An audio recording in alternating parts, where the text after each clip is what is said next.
Peaking in high school is a term that has been going around for quite a while. You've probably seen a few videos talking about it, and some of you guys watching might know a couple people that ended up just doing that. Me personally, I was kind of addicted to hear other people's stories about those kind of situations. It made me think of the people in my high school, which is probably the case for everyone who was past high school anyways.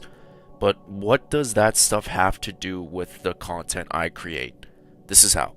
If you grew up in the 2000s decade, or that was when your childhood was, Yu-Gi-Oh! At that time was probably at its cultural peak, with the original anime and its follow-up being Yu-Gi-Oh! GX. That anime had a very big range of characters, and I only started watching GX, dare I say, 2 years ago, and still gotta finish it up. But again, how does Yu-Gi-Oh! And peaking in high school correlate with each other?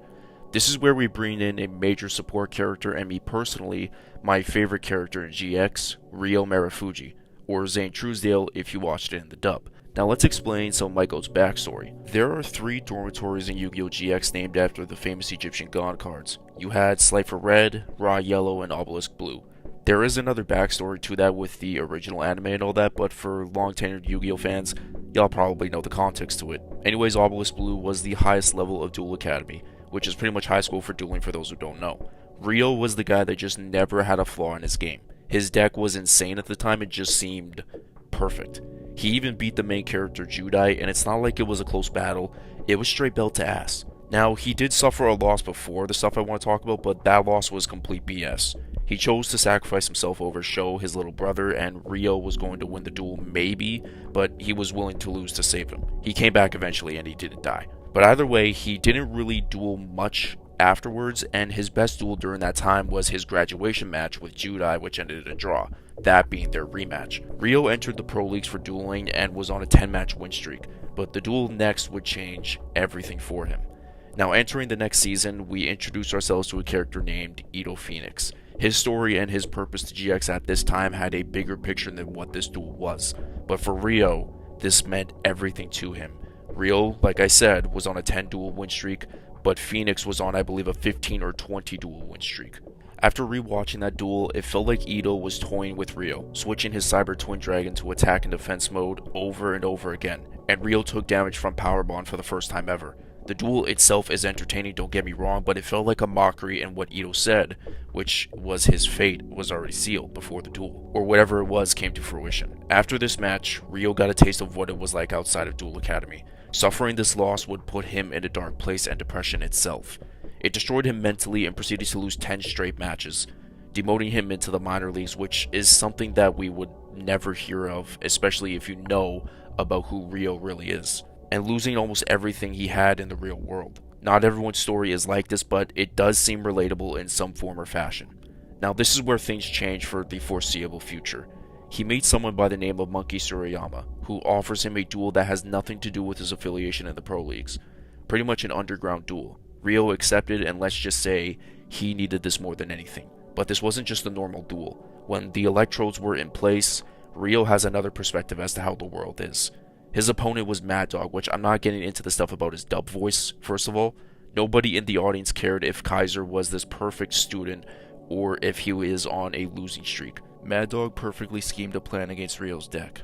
And once Ryo took the first hit from the shocks, he wanted to leave, which I don't blame him, he's trapped in a cage. It didn't help that there was a chance he wasn't going to survive.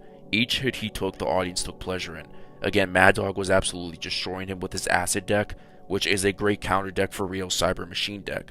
Slowly but surely, Kaiser was reaching his breaking point. Suriyama was still talking to him, and this duel showed how much did Ryo want to hang on to this duel. Suriyama said something that would cling onto Ryo for the long run.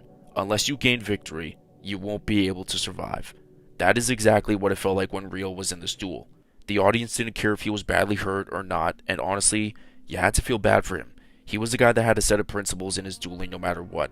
Win or loss, if he respected his opponent and had fun while dueling, most of it wouldn't matter.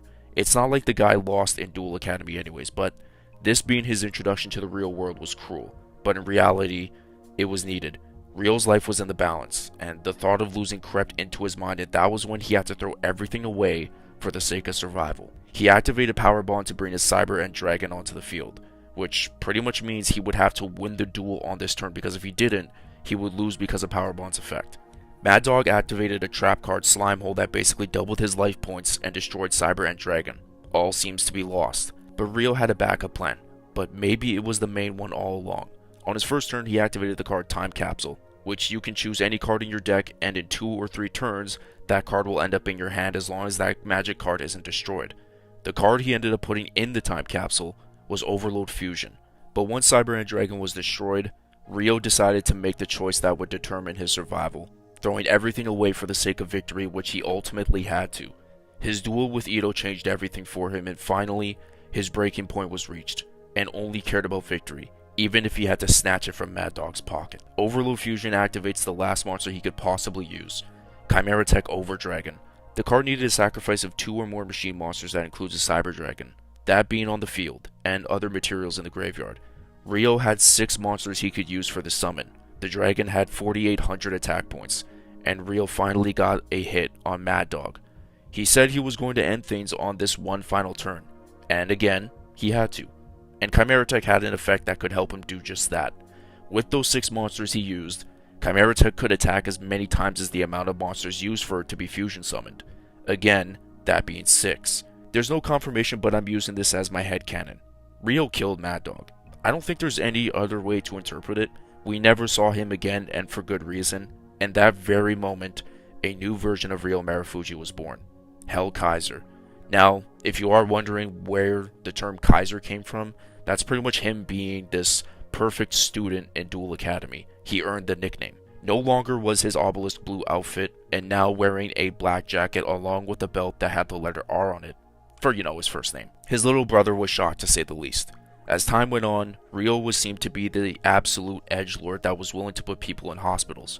But not really. He still believed in what he was taught as a young child, but his hunger for victory was greater than ever before. It's safe to say, even when you go deeper into Ryo's story, he peaked in high school, because it doesn't get any better than that. It wasn't smooth sailing for him past this episode, but talking about that is for another video that I will make.